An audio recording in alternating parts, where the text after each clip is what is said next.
The left is really upset, once again, over Josh Hawley calling Michelle Obama a man at the UFC White House event.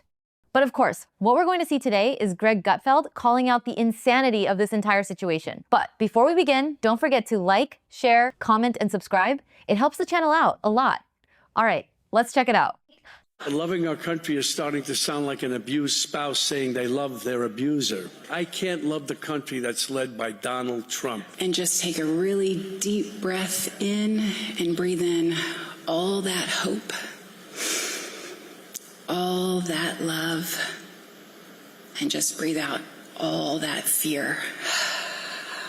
Right now, the government and its cronies is routinely violating its First Amendment to silence artists. Don Lemon arrested, Georgia Fort arrested, Terry Moran fired from ABC. All of us shown the door for just doing our jobs. A lot of it is just all anger directed at Trump. At some point, do the Democrats know how to pivot and to talk about some sort of solution-oriented ideas that they have instead of this kind of thing? Well, I think so. And we've been doing well in elections, which indicates that people are hearing something that they like. And I think beyond just we don't like Trump, since a lot of voters were Trump 2024 voters and now are swinging back in this direction, I would separate the No Kings rallies out of this because I think mobilizing, 5-8 million people is a big deal. And hopefully that translates to the election. Thank you, George Soros and NGOs. Okay, it's all fake. Okay. No, I'm just saying it's definitely and there are not real. There are no Republican billionaires that mobilize. Not the way you guys do it. Elon Musk, what he spent $250 million getting Donald Trump elected. Yeah, I don't agree with all of the counter programming. The Charlottesville. I'm very proud to be an American, no matter who the president is, and I think that is important to spend some time on, especially as we head into the 250th birthday. The contrast was stark. I thought the flyover looked really cool. UFC is not my jam. I wouldn't watch it in the garden and don't want to watch it on the lawn. But Jesse's saying, oh, this is, about America's birthday, et cetera. It was not lost on anyone that you could only watch it on Paramount Plus, on David Ellison's streaming service, or that he's paying the fighters in crypto and it's the Trump family coin. Paramount owns UFC. They own the rights. If it's for all of us, they should have found a way so that all of us could watch. And you've got to mention, and I know you probably don't want to, that the guy who won at the end, that Josh Hokett, gets up there and says, Michelle Obama is a man. That was his final message. So you had a guy who vomited on himself during a weigh-in the day before, stands up there, Joe Rogan, maybe he was paralyzed in the moment and didn't think, oh, I should emphasize the fact that Michelle Obama, a former first lady, since we're talking about patriotism and paying our respects to the White House and those who have come before us, is not a man. He's not running for Senate. It doesn't. And then the White House today won't even clean it up. Stephen Chung's like, well, Josh Hokett had a great night. Dana White's out there saying this is no good. Portnoy, Shane Gillis, everybody knows that it is repulsive, and I presume you guys know this as well, that shouldn't How about Plattner? Why can't you just say that the guy should never have said that Michelle Obama Because I'm merely pointing out, there's nobody on the left that has any credibility to ask us that question. Why can't, because we don't know what a woman is? Is that what you're trying to? No, because you guys have kept silent on everything. Hell, I seem to remember not too long ago how often I heard that Melania Trump was an escort. And from a lot of people who are now huffing and huffing, people who say that a black kid who stabs a white kid, that was just him defending himself. People faking Charlie Kirk getting stabbed in the neck, thinking it's funny. People hoping for another Luigi Mangione to take out Elon Musk, or perhaps Trump, or maybe both. See, we don't have to listen. In fact, we enjoy it when you're upset. That guy is a troll. He showed up at the weigh-in pretending he was drunk and was throwing up applesauce as a fake pretense because he was pretending he was scared. That's called a troll. We get it. Not our fault if you don't. He knows it's going to upset you. He's a troll. You give a mic to a troll. Some standards. That was what his point was. What a contrast. On one hand, you have this kind of a group of aging, fading, bitter, mentally unwell-looking group of people, and then you contrast that with the obvious. You forget about the patriotism and the White House. Just people having fun, smiling and laughing, and they look at us and they go, ugh. ooh, we look at them and we just kind of laugh. And I think that's an interesting point, is that we understand their mindset and our mindset. But they don't understand either. They don't even understand their own mindset. Like, how did they get to this place?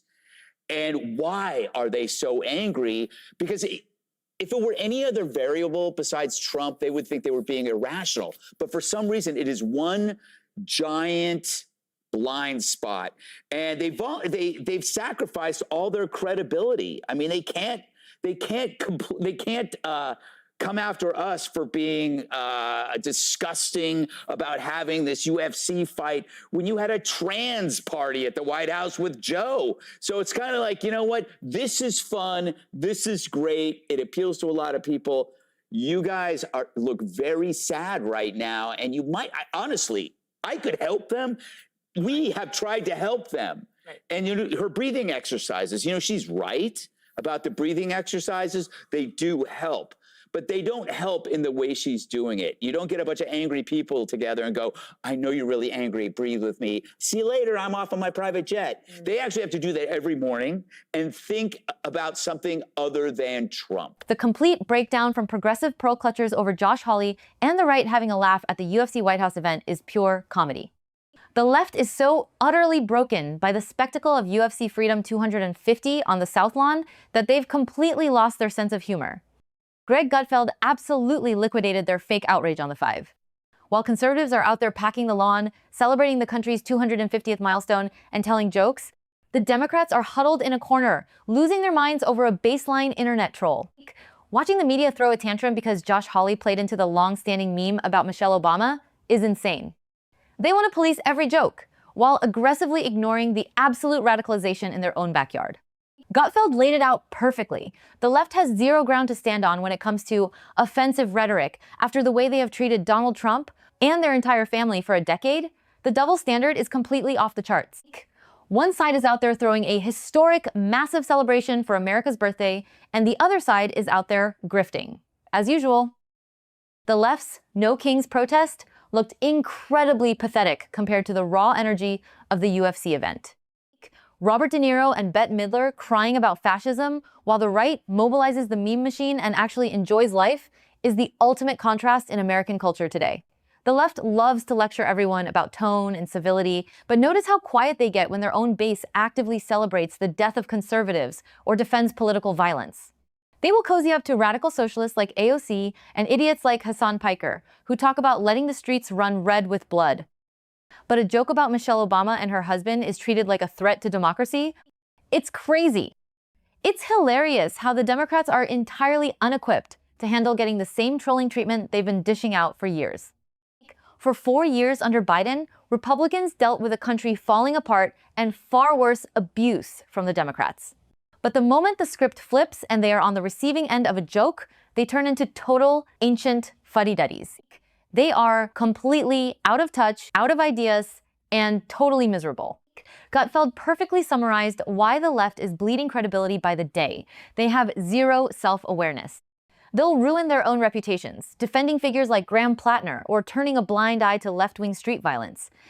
But they expect the entire nation to halt and weep because Josh Hawley cracked a joke at a fight night. It's forced outrage. It's completely hollow, and Americans see right through the act. Gutfeld completely exposed the transactional morality of the socialist left. They want selective enforcement of what is acceptable commentary, based entirely on identity politics. If an activist socialist steps wildly out of line, the DNC coddles them. But if the right uses a little bit of dark humor or locker room banter, it's treated like a national emergency. Gutfeld completely dismantled that garbage standard.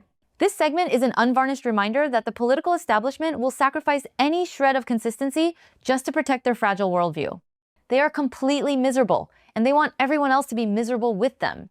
Smash that like button, drop your thoughts in the comments below, and I'll catch you in the next one. Bye.